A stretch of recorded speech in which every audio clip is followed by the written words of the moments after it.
Stablecoins are digital tokens pegged to fiat currencies, usually the US dollar.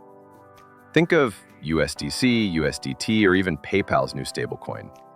They allow traders to move money quickly, instantly, and globally, without touching a bank. But here's the thing, they're also systematically risky. If a stablecoin fails, people could lose billions, and fast. Think back to Terra USD, which collapsed and wiped out $40 billion in value. That was an algorithmic stablecoin, not even backed one-to-one by cash. Still, it spooked regulators. That collapse changed everything. It made Washington realize, we can't let private companies mint digital dollars without oversight. So, enter the idea of legislating. But, with crypto as a whole being so controversial, lawmakers decided to start small. Stablecoins only. Maxine Waters, chair of the House Financial Services Committee, picked up on this early. While the broader debate around crypto was chaotic, she saw stablecoins as an easier target for bipartisan agreement. She and her team made a strategic choice. Let's not tackle the entire crypto universe at once. Let's focus on one piece and regulate that well. And to be fair, she's not wrong. Unlike Bitcoin or DeFi, stablecoins fit nicely into existing financial frameworks. They're supposed to be backed one-to-one by dollars or safe assets. That makes them sound a lot like money market funds, which we already regulate. So the thinking became, why reinvent the wheel? Why not just regulate stablecoins, like financial instruments we already know? And here's where it gets interesting. Lawmakers didn't have to start from scratch. New York State, through its Department of Financial Services, NYDFS, already regulates stablecoins. NYDFS requires that they are fully backed by cash or cash equivalents. Reserves are audited regularly. There's full transparency and strict licensing. USDC, issued by Circle, operates under this kind of structure. So do other compliant coins. This is the model Maxine Waters and others looked at and said, let's take this framework and apply it nationally. So rather than creating an entirely new agency, the US could simply expand the rules NYDFS already enforces with federal oversight. That makes implementation much easier. Now, here's the political side. In a time where Congress can barely agree on anything, stablecoin legislation might be one of the few bipartisan wins. Why? Democrats like the idea of protecting consumers and the dollar's dominance. Republicans see it as a way to promote innovation and give the US a lead in the crypto space. Even if they disagree on how to regulate DeFi or Bitcoin, both sides can shake hands over this. Stablecoins are rapidly becoming part of mainstream finance. They're being used in cross-border payments, digital bond settlements, even in tokenized treasuries. And it's not just crypto companies. PayPal is in, Visa's experimenting with stablecoin settlements, JP Morgan is working on blockchain-based payments. This isn't just crypto anymore. It's monetary plumbing. So whatever legislation comes next will help decide whether the US leads in this next evolution of money, or whether we let private companies, or even foreign governments, set the rules first. So what started as a crypto fight in Congress has quietly become a stablecoin moment. Maxine Waters and others are pushing forward, and if they succeed, it could mark the first serious law around digital assets in the US. This won't be the last battle, but it might be the first win. So, do you think Washington is on the right path with stablecoins? Or should we be worried about too much oversight, too soon? Started the conversation around crypto and legislating on crypto. And then chair of the committee, Maxine Waters, was much more interested in legislating around stablecoins, and her team was as well.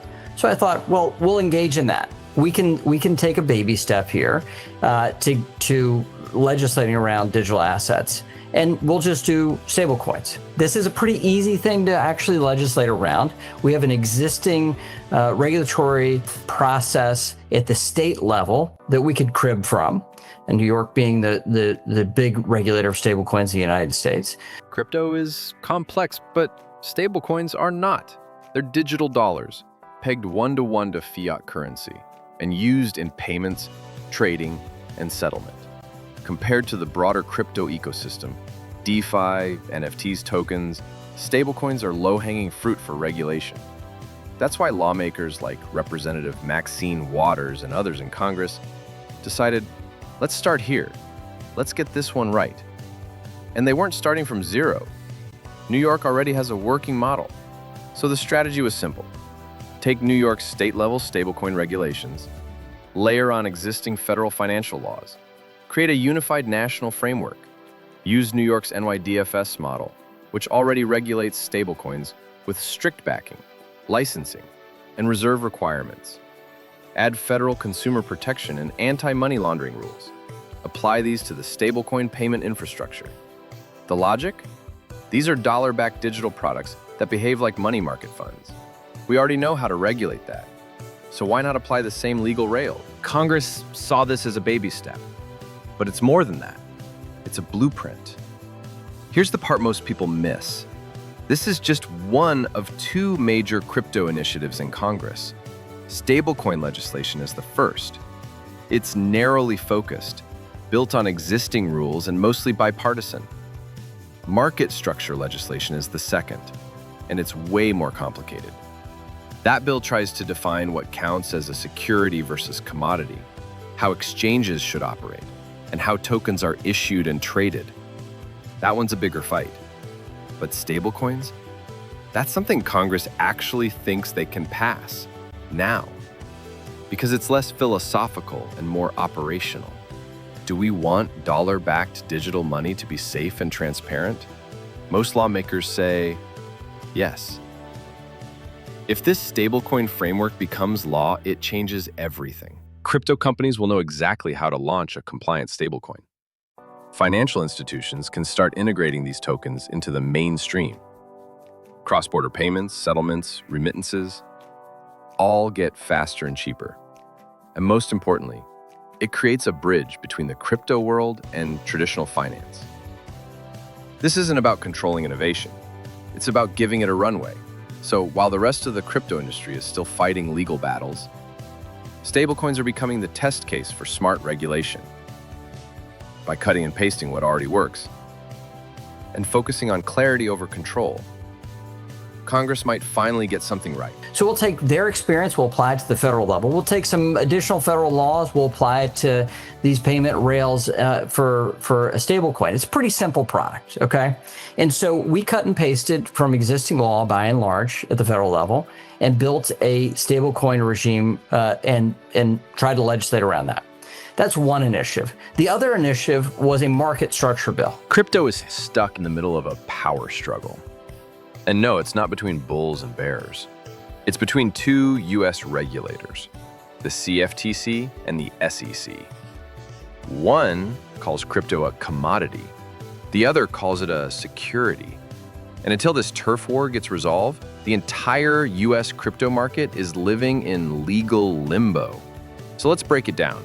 Who regulates what, why they're fighting, and how a new bill in Congress might finally bring clarity. First, a quick breakdown. The CFTC, Commodity Futures Trading Commission, regulates commodities like oil, wheat, and, yes, Bitcoin. Oversees futures, derivatives, and large-scale market infrastructure.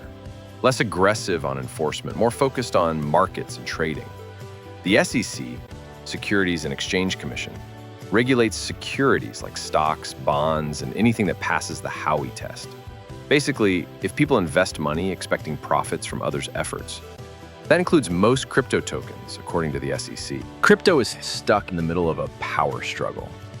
And no, it's not between bulls and bears. It's between two U.S. regulators, the CFTC and the SEC.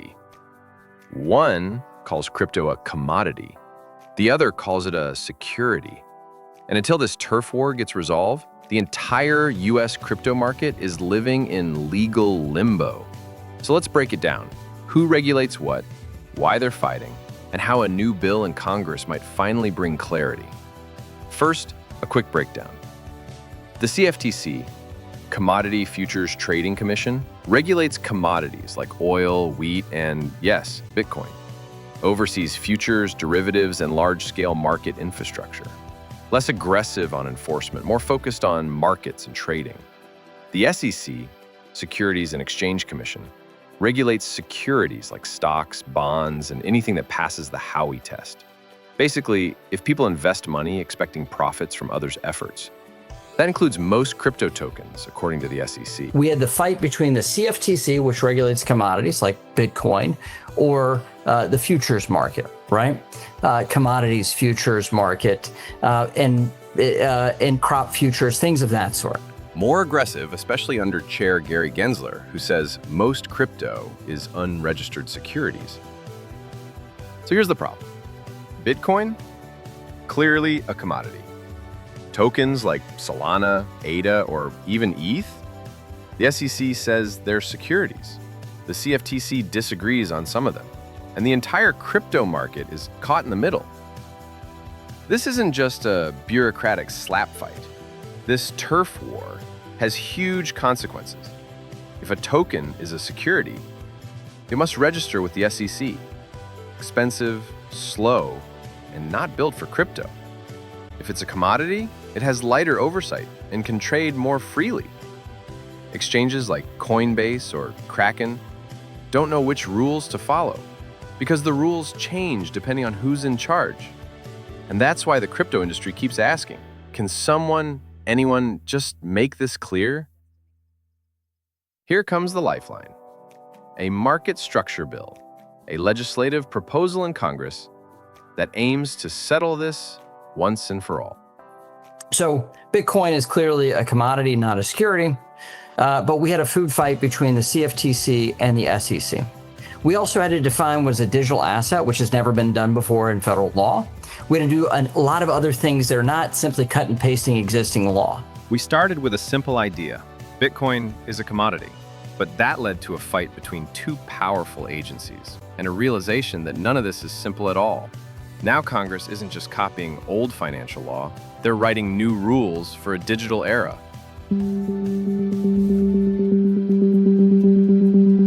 So the next time you hear about crypto regulation, don't just think SEC versus CFTC. Think bigger. How do we define the digital economy itself? That's the fight that matters. If you're into crypto, policy, or the future of finance, make sure to like, subscribe, and drop a comment with your take. Stay sovereign. Stay sharp. See you next time.